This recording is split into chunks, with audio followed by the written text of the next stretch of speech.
Hey guys, this is the interior of the 2021 Nissan Rogue, and it is way nicer than the Rogue it's replacing.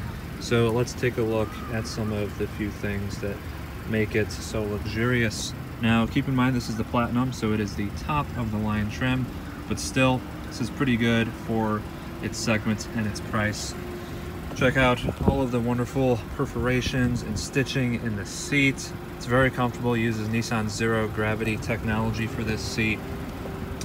The steering wheel, it's a really nice design, looks much more premium, has soft stitching, very soft leather all over it. The doors also covered in really soft touch materials here with pretty contrast stitching.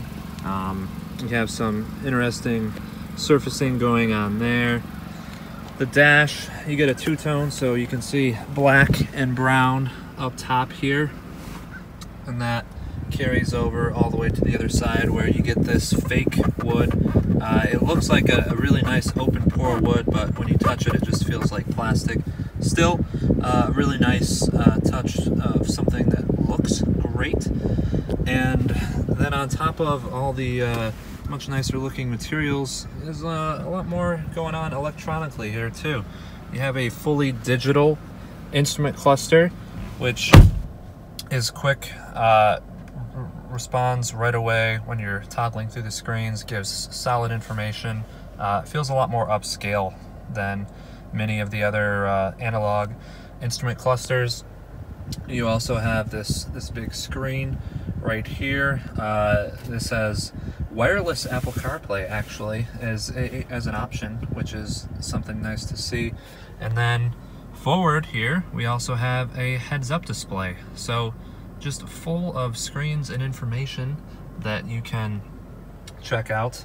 And one of the last things I'll point out here is this fancy new gear shifter. So you can see here, you push this side button and then you can toggle it backwards into drive, or push it forward and toggle it into reverse, where you can see you have a nice 360-degree view camera. And then to put it into park, simply press the P on the top of it. So it's an interesting gear shifter. It's semi-intuitive, but it might take a second to figure out. The storage solutions in the new Rogue are almost as interesting as a lot of the fancy new tech and materials that you get. So forward of the gear shifter you have this great wireless charger, a couple cup holders, and then a pretty premium butterfly effect center console here. You can chuck some stuff in.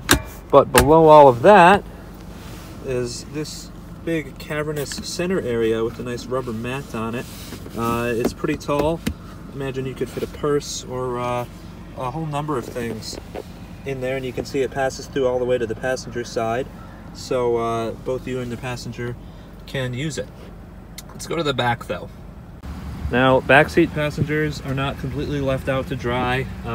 With the much nicer interior, you can see that the seats in the back are full of the nice pleating on the seats themselves, decent stitching. And the Rogue also gets peasant blockers for the first time. So I'm not sure if we can call them peasant blockers anymore because they are on a Nissan Rogue, but that's cool to see. And in addition to the fanciness there, you get a tri-zone climate control depending on trim. So you can actually set your own temperature in the back here. You have heated seats in the back and more USB outlets that match the front with the USB-C and USB-A outlet.